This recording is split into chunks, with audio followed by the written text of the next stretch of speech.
Travis Alexander et Jodi Arias ont eu un coup de foudre l'un pour l'autre en 2006. Malheureusement, les coups de foudre ne font pas tout et leur relation va très vite se dégrader. 2 ans plus tard, Travis sera retrouvé mort et tous les soupçons se tourneront vers Jodi qui clamera haut et fort son innocence. Pour tout savoir sur l'histoire tragique de ce couple, lançons-nous maintenant dans la vidéo.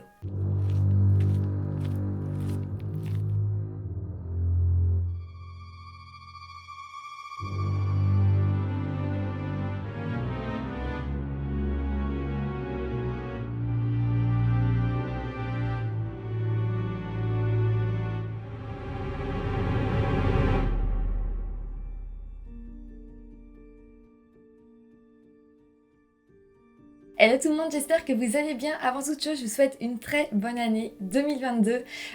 J'espère que cette année sur cette chaîne YouTube sera aussi très chouette, qu'on va traiter de sujets très intéressants qui vous intéresseront et que peut-être on pourra aider certaines familles encore à surmonter un deuil ou une affaire judiciaire qui traîne, faire connaître de nouvelles choses.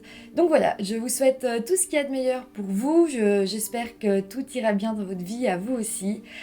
Et voilà, maintenant que tout ça est dit, lançons-nous dans la vidéo. Travis Victor Alexander est né le 28 juillet 1977 à Riverside, en Californie. Travis est né de 2 parents toxicomanes et a eu 7 frères et sœurs. Mais très vite, pendant leur enfance, leur mère décidera de quitter leur famille et partira. Et donc Travis et ses frères et sœurs resteront avec leur papa qui décédera malheureusement en 1997. Après ça, tous les enfants seront pris en charge par leur grand-mère, qui s'appelle Norma Jane Preston Alexander. En fait, leur grand-mère était mormon. Et donc Travis a continué à grandir dans cette tradition. De son côté, Travis va déménager en Arizona et va être embauché comme représentant dans une société de services. Les années vont passer et en septembre 2006, Travis va faire la rencontre de Jodi Arias lors d'une conférence pour son travail qui se passait à Las Vegas dans le Nevada. Pour vous parler un petit peu de Jodi, elle est née le 9 juillet 1980 à Salinas en Californie. Elle est née d'une famille de 4 enfants et a toujours été très débrouillarde et intelligente. Aussi, elle était très belle et beaucoup de jeunes hommes s'intéressaient à elle pendant toute son adolescence. D'ailleurs, lorsque Jodi a eu 17 ans, elle est partie du domicile de ses parents pour aller vivre avec son petit ami de l'époque. Donc voilà, Jodi n'était pas vraiment une adolescente très obéissante, elle en faisait un peu qu'à sa tête, mais de notre côté, elle se gérait très bien toute seule. Elle a fini ses études humanitaires à 18 ans et après ça, elle a voulu travailler directement pour ne plus être dépendante financièrement de ses parents. Jodi travaillait beaucoup, elle cumulait plusieurs petits boulots, donc vraiment c'était une jeune fille très active. Par la suite, quand Jodi a eu 26 ans, donc en 2006, elle a fait la rencontre de Travis dans une conférence à Las Vegas, comme je vous l'ai dit plus tôt. Les deux vont presque immédiatement tomber amoureux l'un de l'autre, mais très vite il va y avoir une première ombre au tableau. Comme je vous l'ai dit, en fait Travis était mormon et ses croyances étaient très importantes pour lui. Le problème, c'est que Jodi n'avait pas été élevée dans ces traditions-là, et pour Travis, c'était important de sortir, de se marier un jour avec une fille qui était elle aussi mormon. Mais voilà, Jodi était très amoureuse de Travis et voulait vraiment faire sa vie avec lui. Et elle va alors décider de se faire baptiser le 26 novembre 2006 dans l'église de Jésus-Christ des Saints des Derniers Jours, qui était la même église où Travis s'était fait baptiser. Après ça, en 2007, à l'âge de 27 ans, Jodi va déménager en Arizona pour aller rejoindre Travis. À partir de là, le couple va vivre une très belle relation. Mais bon, même s'il y avait eu un coup de foudre, qu'ils étaient amoureux, ils n'étaient pas totalement d'accord sur tout et donc ils se disputaient vraiment souvent. Les disputes vont même devenir de plus en plus grosses jusqu'au jour en avril 2008. Jodi va appeler sa mère pour qu'elle vienne en voiture de la Californie pour la chercher. Jodi voulait en fait déménager très vite et ne voulait plus du tout rester dans la même maison que Travis. C'est donc comme ça qu'en avril 2008, elle va déménager à Eureka, en Californie, pour y vivre avec ses grands-parents. Travis et Jodi sont donc séparés et chacun vit de son côté. L'histoire aurait évidemment pu s'arrêter là, mais vous vous en doutez, si j'en parle sur ma chaîne, c'est que tout va dégénérer. Nous sommes le 28 mai 2008. Ce jour-là, Jodi va se rendre à la police pour dire que la maison de ses grands-parents a été cambriolée. La police va donc se rendre sur place pour voir ce qui a disparu, et il y a quelques petits objets qui manquent, mais surtout, et ça c'est très important, il manque le fusil de la maison. Revenons maintenant à Travis. Nous sommes quelques jours après ce cambriolage et Travis ne donne plus vraiment de nouvelles. et ses proches vont commencer à s'inquiéter. C'est le 9 juin 2008, donc quand même un peu plus d'une semaine après le cambriolage qu'il y avait eu chez Jody, que ses amis vont décider de se rendre chez lui pour voir comment il va. Ils sonnent alors à la porte, mais pas de réponse. Mais là, ils se rendent compte que la porte d'entrée est ouverte. Ils décident alors d'entrer et de fouiller un peu dans chaque pièce, mais là, en entrant dans la salle de bain, ils vont faire la macabre découverte de leur ami Travis mort dans la douche, dans un bain de sang. Très vite, la police va être appelée sur les lieux et il sera noté que Travis avait reçu 27 coups de couteau sur tout le corps, sa gorge était complètement tranchée et il avait reçu une balle dans la tête. La police va évidemment directement conclure à un meurtre, surtout qu'en fait, sur le corps de Travis, sur ses mains et sur ses bras, il y avait des signes de protection, comme s'il avait voulu se cacher le visage, se cacher le corps, comme si aussi il avait voulu se battre pour sa vie. Donc évidemment, on était face à un meurtre. De plus, une trace de main ensanglantée avait été retrouvée dans le couloir de sa maison. La même journée, quelques heures plus tard, les amis de Travis vont alors être interrogés. L'une des premières personnes dont ils vont parler, c'est l'ex-petite amie de Travis, c'est-à-dire Jody. Ils diront qu'elle était complètement folle et qu'elle ne laissait pas vraiment Travis tranquille. Elle essayait de savoir tout ce qu'il faisait et elle avait même son mot de passe Facebook et donc l'espionnait. Ils donneront plusieurs anecdotes comme ça et ils diront d'ailleurs qu'un jour, Jody s'était rendue jusqu'à chez Travis pour le suivre et avait même crevé les pneus de sa voiture. Donc les policiers, en sachant ça, ils vont directement s'interroger au cas de Jody et ils vont commencer à essayer de trouver des choses sur elle et sur sa vie. Et là, la police va trouver des choses extrêmement incriminantes. En fait, début de l'année 2008, donc quand Travis et Jody étaient encore ensemble, Travis avait été mis au courant par son travail qu'il allait devoir se rendre à Cancun pour un voyage d'affaires. Et évidemment, il pouvait prendre quelqu'un avec lui, il avait prévu d'emmener Jody, donc sa petite copine. Mais voilà, entre-temps, Jody et Travis avaient rompu, donc Travis ne pouvait pas y aller avec elle, et il avait changé le nom sur le billet d'avion pour y aller avec une autre jeune fille. Mais voilà, ce qui est étrange, c'est que Travis a été tué quelques jours seulement avant son voyage à Cancun, où il devait du coup y aller avec une autre fille. Donc niveau timing, la police va se dire que ça ressemble pas mal à une vengeance. De plus, toujours en enquêtant sur Jody, la police va se rendre compte que le fusil qui avait été volé au domicile des grands-parents de Jody, une semaine avant le meurtre, correspond justement à la balle de fusil qui a été retrouvée dans la tête de Travis. Mais attendez, les preuves ne s'arrêtent absolument pas là. La police va aussi découvrir que le 2 juin, Jody avait appelé Travis à 4 reprises entre 1h et 3h du matin, mais lorsque Travis décrochait, Jody raccrochait presque directement. Travis avait alors essayé de la rappeler vers 3h du matin et l'appel cette fois-ci aurait duré 18 minutes. Un peu après que l'appel soit terminé, il aurait essayé de la rappeler encore une fois et cette fois-ci, l'appel durera 41 minutes. Une fois que ces deux longs appels seront terminés, Jody aurait rappelé encore une fois Travis et l'appel aurait duré cette fois-ci 2 minutes et 48 secondes. Ces appels ont donc eu lieu le 2 juin, mais selon le médecin légiste, Travis serait mort le 4 juin, soit 2 jours plus tard. Donc ça aussi c'est assez étrange, surtout qu'on ne sait pas du tout qu'est-ce qu'ils ont bien pu se dire au téléphone. Par contre, ce qu'on sait, c'est que juste après le dernier appel téléphonique, Jody, de son côté, avait été louer une voiture en Californie et on sait qu'elle s'était rendue jusqu'en Utah. En Utah, elle se serait rendue à Salt Lake City où elle aurait logé dans un hôtel, soi-disant pour voir des amis à elle. Du côté de Travis, la première chose suspecte qui s'est passée, c'était le 4 juin au soir, donc sans doute le jour où il est décédé.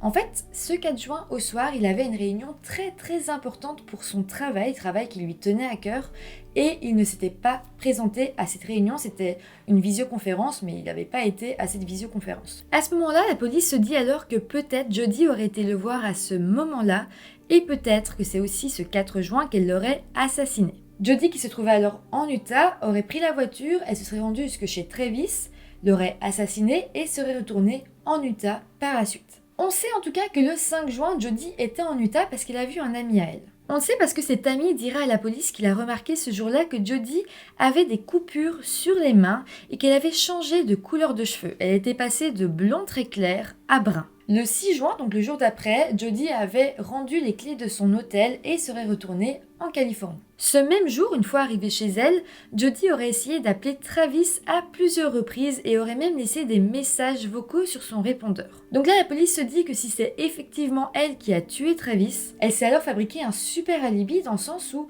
elle avait loué une chambre d'hôtel en Utah, donc elle avait comme un alibi pour montrer qu'elle était en Utah. De plus, elle avait vu des amis qui pouvaient confirmer l'avoir vu en Utah. Et de plus, elle avait aussi appelé Travis comme si elle ne savait pas qu'il était décédé. Mais la police va décider d'aller plus loin et ils vont faire des recherches sur la voiture que Jodi avait louée pour aller jusqu'en Utah. Ils vont interroger le patron de la boîte de location, ils vont aussi analyser la voiture et là on va se rendre compte que Jodi avait rendu la voiture sans les tapis qu'il y a en dessous des sièges normalement pour mettre ses pieds. Donc ça c'est assez étrange, ces tapis avaient disparu, mais attendez, encore pire, en fait on avait retrouvé dans la voiture des petites traces de sang. Les policiers vont ensuite fouiller la maison de Travis et ils vont y retrouver un appareil photo dans la machine à laver comme si quelqu'un avait voulu le casser. En fait, on pense que la personne qui a mis cet appareil photo dans la machine à laver voulait absolument qu'on ne retrouve pas les photos qu'il y avait dans l'appareil photo ou sur la carte SD. Mais bon, heureusement, la police va réussir à récupérer toutes ces photos et là, ça va être la grosse révélation. Les photos dataient du 4 juin et on pouvait y voir Travis et Jodi en train de faire des poses très subjectives et à la limite du pornographique. À ce moment-là, les policiers ont la preuve que Jodi, bien qu'il était censé être en Utah, s'est bien déplacé jusque chez Travis le 4 juin. 4 juin qui est donc la date estimée de la mort de Travis et jour où il avait loupé sa visioconférence. Mais si vous n'êtes toujours pas convaincu, les policiers ont vu les dernières photos sur la carte SD et elles vont être assez traumatisantes. La dernière photo, normale disons, a été faite à 17h29 et on y voyait Travis dans la douche. Il était vraisemblablement en train de se laver lorsque Jodi aurait pris cette photo de lui qui était donc la dernière photo de lui vivant. La suite des photos sont vraiment horribles parce qu'on y voit Travis toujours sous la douche mais affalé et couvert de sang. Au même moment que la découverte de ces photos, la police va recevoir les analyses de sang. Ils avaient en fait fait analyser le sang retrouvé dans le couloir de la maison de Travis et les résultats disaient qu'il s'agissait d'un mélange entre le sang de Jodi et celui de Travis. Donc Jodi aurait vraisemblablement perdu du sang elle aussi et en aurait mis dans le couloir tout en repartant. Dans les jours qui vont suivre, Travis Alexander a été enterré au cimetière de Hollywood à Riverside en Californie et Jodi va être arrêtée par la police le 9 juillet 2008. Lorsqu'elle sera interrogée, Jodi niera les faits en disant qu'elle n'a absolument pas vu Travis ce jour-là. Mais bon, les policiers lui montrant les photos, elle sera bien obligée de changer de version des faits. Ce qu'il faut aussi savoir, c'est que dans la salle d'interrogatoire, elle avait vraiment un comportement étrange, comme si elle s'en foutait. Bon, finalement, les policiers continueront de l'interroger et elle avouera avoir bel et bien passé la journée du 4 juin avec Travis. Mais elle dira aussi que deux intrus, un homme et une femme, seraient entrés dans la maison en fin d'après-midi et les auraient attaqués. Elle dira qu'elle avait su s'enfuir mais qu'ils ont tué Travis. Mais bon, elle changera quand même pas mal de fois de version, toujours en parlant de ces deux personnes qui